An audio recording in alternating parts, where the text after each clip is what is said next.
पूरा देश आज 71वां संविधान दिवस मना रहा है। इस मौके पर संसद में खास कार्यक्रम का आयोजन किया गया, जहां राष्ट्रपति रामनाथ कोविंद, उपराष्ट्रपति वेंकैया नायडू, प्रधानमंत्री नरेंद्र मोदी और लोकसभा स्पीकर ओम बिरला समेत कई मंत्री और सांसद शामिल हुए।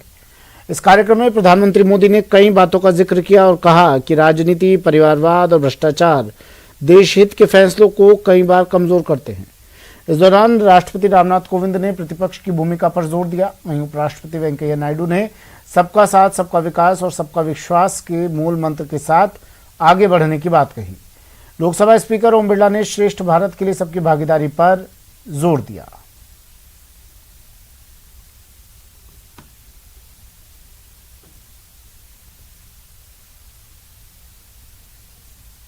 दिवस के दिन आप सबके साथ यहाँ उपस्थित होकर मुझे बहुत प्रसन्नता हो रही है। हम सब जानते हैं कि भारत विश्व का सबसे बड़ा लोकतंत्र है।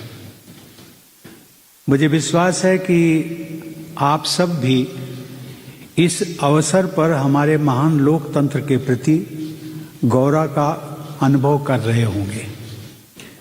इसी सेंट्रल हॉल में 72 वर्ष पहले हमारे संविधान निर्माताओं ने स्वाधीन भारत के उज्जवल भविष्य के दस्तावेज को, यानी हमारे संविधान को अंगीकार किया था तथा भारत की जनता के लिए आत्मार्पित किया था। कि आज अगर हमें संविधान निर्माण करने की नौबत होती तो क्या होता। आजादी के आंदोलन की छाया, देशभक्ति का ज्वार, भारत विभाजन की विभीषिका, इन सब के बावजूद भी देश हित सुप्रीम हरेक के हृदय में यही एक मंत्र था। विविधताओं से भरा हुआ देश, अनेक भाषाएं, अनेक बोलियां, अनेक पंथ, अनेक राजे रजवाड़े, इन सब के बावजूद भी संविधान के माध्यम से पूरे देश को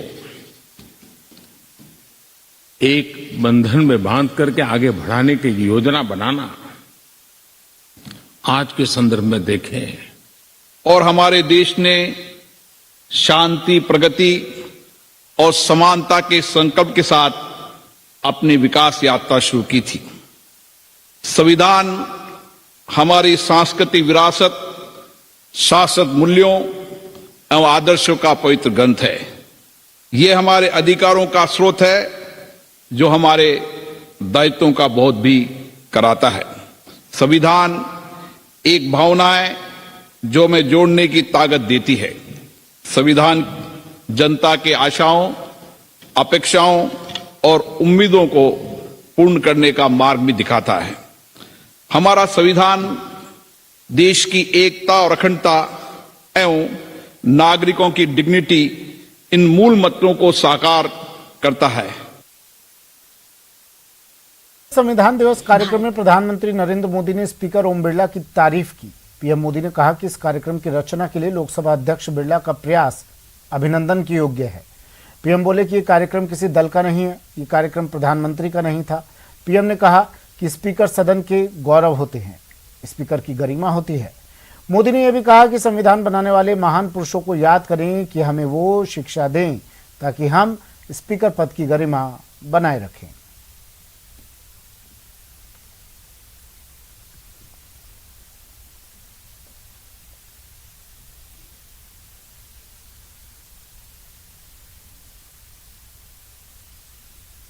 मैं फिर एक बार स्पीकर महोदय का इस महत्वपूर्ण अवसर के लिए बहुत बहुत बधाई देता हूं, अभिनंदन करता हूं कि उन्होंने इस कार्यक्रम की रचना की। ये कार्यक्रम किसी सरकार का नहीं था, ये कार्यक्रम किसी राजनीतिक दल का नहीं था, ये कार्यक्रम किसी प्रधानमंत्री ने आयोजित नहीं किया गया था।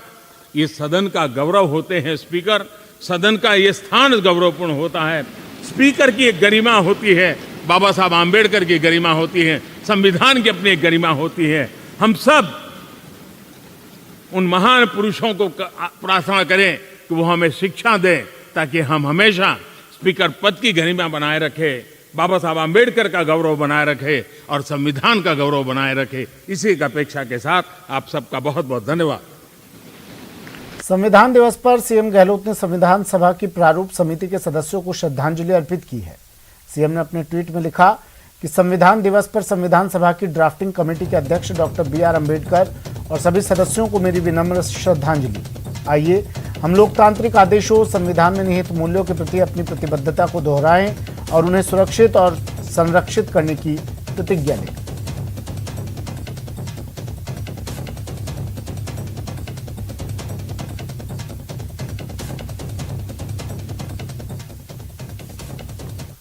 आज संविधान दिवस है। इस मौके पर सामाजिक न्याय और अधिकारिता मंत्री ने सचिवालय में अपने विभाग के अधिकारियों कर्मचारियों को संविधान की शपथ दिलवाई। इसके साथ ही उन्होंने केंद्र सरकार पर संविधान की मूल भावनाओं से खिलवाड़ के गंभीर आरोप लगाए।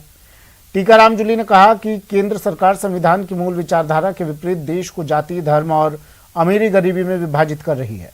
उनसे बातचीत की हमारे संवाददाता राकेश शर्मा ने। मनाया जा रहा है। इस अवसर पर सामाजिक एवं अधिकारिता विभाग में भी संविधान की शपथ दिलवाई गई। हमारे साथ मंत्री हैं टीकाराम जूली जी।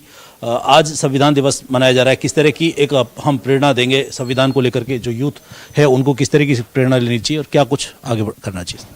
देखिए, मैं कहना चाहूँगा कि किसी भी देश का विकास, तरक्की उसके संविधान पे टिकी रहती है। हमारे जीवन के अंदर सबसे पहली प्राथमिकता हमारे देश का संविधान होना चाहिए, जो हमें देश के प्रति देश प्रेम की भावना और सब लोगों को साथ लेके चलने की प्रेरणा देता है। मुझे ये कहते हुए गर्व है कि हमारे देश का संविधान दुनिया का सबसे मजबूत संविधान है। भारत रत्न बाबा साहब भीमराव अंबेडकर ने जब इसको बनाया था और कांग्रेस पार्टी ने जो इसको लागू किया था, उस समय इसकी जो मूल विचारधारा थी वो यही थी कि ये देश जब तक तरक्की नहीं कर सकता, जब तक इस देश के सारे तबके, सब लोग एकजुट होके आगे नहीं बढ़े और आगे बढ़ते हुए सब लोग मिलके देश को आगे बढ़ाने का काम करें। और उसी भावनाओं पे चलते हुए आज हमारा देश बहुत मजबूत स्थिति के अंदर है। सबसे मजबूत लोकतंत्र यहाँ पे स्थापित है। साथ के साथ मैं ये भी कहना चाहूँगा, पिछले काफ़ी समय से आप लोग देख रहे होंगे कि दिल्ली के अंदर जो सरकार है, मोदी जी के नेतृत्व में जो सरकार चल रही है, लगातार इस प्रकार के काम किए जा रहे हैं कि लोकतंत्र कमज़ोर हो, संविधान कमज़ोर हो और उसका खामियाजा पूरे देश को भुगतना पड़ रहा है। आज हम सब लोगों ने यहाँ जो शपथ ली है, उसके पीछे मूल भावना यही है कि हम अपने संविधान का सम्मान करें, इसके अंदर जो कर्तव्य हैं उनका पालन करें। कैमरा पर्सन मान सिंह के साथ राकेश शर्मा, न्यूज 18 राजस्थान, जयपुर। चलिए सीधा लिए चलते हैं उदयपुर। मोहनलाल सुखाड़े यूनिवर्सिटी राज्यपाल संबोधित कर रहे हैं। देश के रूप में हम कार्य कर रहे हैं, तब से लोकतंत्र हमारा आगे बढ़ता जा रहा है। संविधान केवल नियम कानूनों का दस्तावेज नहीं है। भारत का संविधान एक स्वयं में संस्कृति है।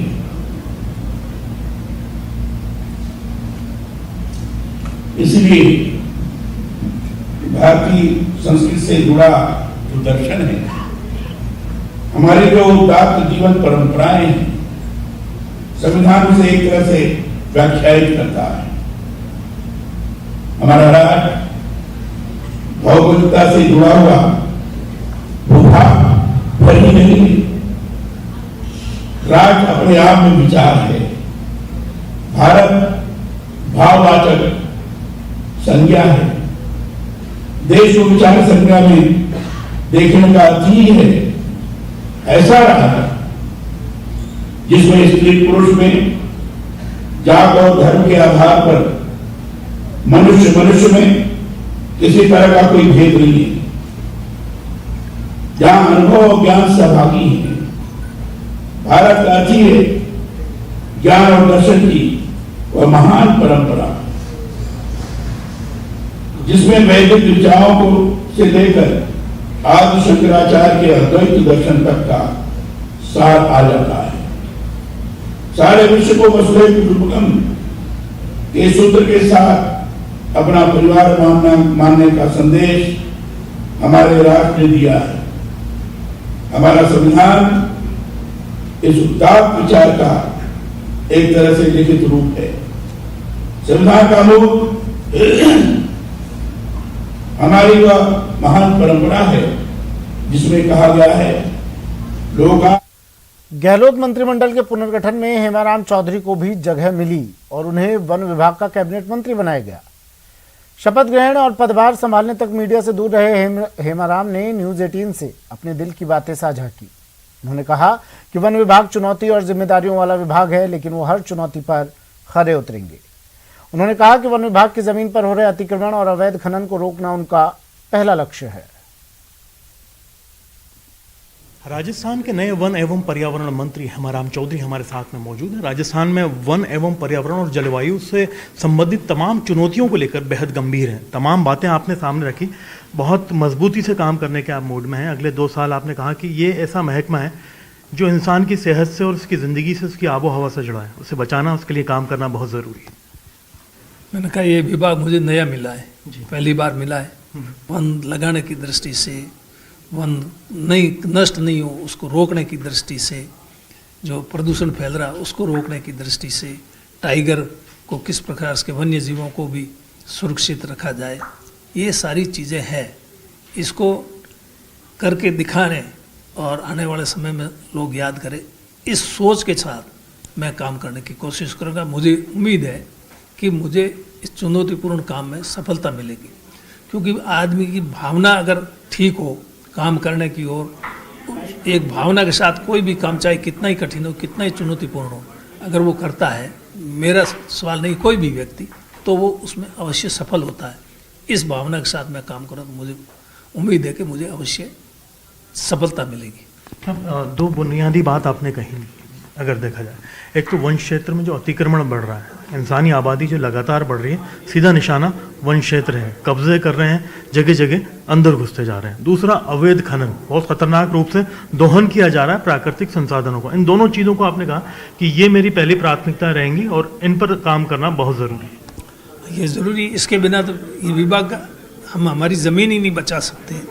उस पर अतिक्रमण हो जाए, चाहे अवैध खनन हो जाए, तो फिर इस विभाग में फिर बचा क्या पीछे, फिर काम क्या किया। तो ये तो होगा, उसके बाद में आगे नए पौधे लगाने हैं, प्लांटेशन करना है, वन का क्षेत्र बढ़ाना है। ज़मीन होगी तभी वन का क्षेत्र बढ़ेगा। तो ये तो है ही। इसके साथ साथ जो वन विभाग की भूमि नहीं है, प्राइवेट भूमि है, काश्तकारों की भूमि है, जो वेस्ट लैंड है, उस पर भी प्लांटेशन हो, जिससे कि हमारा राजस्थान एकदम हरा भरा हो। और राजस्थान हरा भरा होगा तो प्रदूषण भी नहीं होगा, शुद्ध हवा मिलेगी इंसान को, जानवरों को, सबको। तो इस दृष्टि से में काम करेंगे, क्योंकि ये वन विभाग केवल अपनी भूमि पे ही प्लांटेशन करे, ये तो दूसरा एरिया बहुत है, फॉरेस्ट एरिया तो इस पूरे क्षेत्र के मुकाबले में कम है। भी तरह के माफिया को नहीं पनपने दिया जाएगा, चाहे वो होटल माफिया हो, भू माफिया हो, या फिर अतिक्रमण माफिया। माफिया नया तो पनपना देना ही नहीं है, पनपना ही नहीं देंगे, मैं आपको ये पूरा विश्वास दिलाता हूँ। पर जो माफिया है पहले से, उसको भी काबू में करने की कोशिश करेंगे कि वो इस तरह का माफिया है चला रहे हैं, वो नहीं हो। कैमरा पर्सन अविनाश के साथ में अरबाज अहमद, न्यूज़ 18 के लिए जयपुर से। मुख्यमंत्री अशोक गहलोत मुंबई दौरे पर हैं। सीएम ने 26/11 मुंबई हमले में शहीद हुए अशोक चक्र तुकाराम ओंबले को श्रद्धांजलि अर्पित की। सीएम ने अपने ट्वीट में लिखा कि 26/11 मुंबई आतंकी हमले में शहीद हुए अशोक चक्र श्री तुकाराम ओंबले जी को शहादत दिवस पर श्रद्धांजलि। श्री ओंबले ने आतंकी अजमल कसाब को जिंदा पकड़ा था। आतंकी की गोलियों से छलनी होने के बावजूद श्री ओंबले ने आतंकी को अपनी गिरफ्त से नहीं छोड़ा। उनके अदम्य साहस को नमन करता हूं।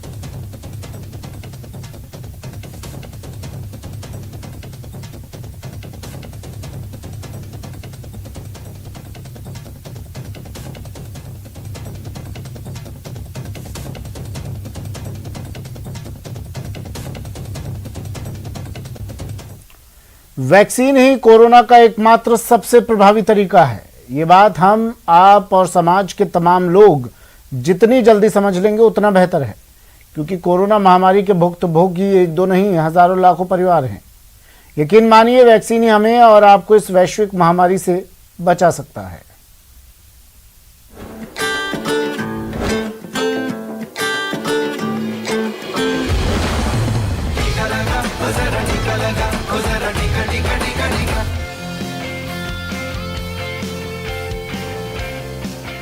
देश में इस वक्त दुनिया का सबसे बड़ा वैक्सीनेशन अभियान चल रहा है। आप इस वक्त देश के किसी भी कोने में जाएंगे, स्वास्थ्य विभाग की टीम आपको, हमें, पूरे समाज को बचाने के इस अनोखे अभियान में शिद्दत से जुटे दिखाई देंगे। झारखंड के देवघर में भी वैक्सीनेशन अभियान जोर शोर से चल रहा है। भगवान शिव की नगरी कहे जाने वाले देवघर के डीसी ने स्वास्थ्य विभाग को 30 नवंबर तक जिले के 100% लोगों को कोविड-19 वैक्सीन का पहला डोज दिलाने का टारगेट दिया है। और राहत की बात यह है कि इस टारगेट को पूरा करने में स्वास्थ्य विभाग भी पूरे मन से लगा है। तो जल्दी से जल्दी जो है सारे लोग वैक्सीन को ले लें, ताकि नया वेव जो आने का भय बना रहता है, कोई नया वायरस का विरुलेंट स्ट्रेन, आक्रामक स्ट्रेन पैदा होने की जो भय बनी रहती है, वो समाप्त हो जाएगी। जिला प्रशासन और स्वास्थ्य विभाग की मेहनत का असर अब देवघर में भी दिखने लगा है। देवघर के सत्संग नगर क्षेत्र के सत्संग कॉलेज में आयोजित किए गए वैक्सीनेशन कैंप में वो लोग भी आते दिखे जो शारीरिक मजबूरी और उम्र की चुनौतियों की वजह से अभी तक टीका नहीं ले पाए थे। हालांकि देवघर में अब भी टीके की दूसरी डोज लेने वाले पात्रों की संख्या कम है, लेकिन जिस तरह से देवघर जिला प्रशासन और स्वास्थ्य विभाग की टीम ने हाथ मिलाया है, उम्मीद की जा रही है कि देवघर जल्द ही कोविड-19 वैक्सीन की पहली डोज में 100% वैक्सीनेशन का लक्ष्य हासिल कर लेगा। बहुत अच्छा लगा कि हमारे घर के पास ही आके टीका मिला है, बहुत अच्छा लग रहा है हमको। तो सबको लेना चाहिए और ले आके। जाहिर तौर पर दिव्यांगों के लिए घर के करीब वैक्सीनेशन कैंप लगना राहत की बात रहती है, जिसका फायदा अशोक पंडित जैसे लाभार्थी को मिला। लेकिन ध्यान देने की जरूरत उन लोगों को है जो सच को जानते हुए भी खोखले बहाने बनाकर संजीवनी जैसी वैक्सीन लेने से बच रहे हैं और खुद को और अपनों की जिंदगी खतरे में डाल रहे हैं। Bureau report, news 18 network.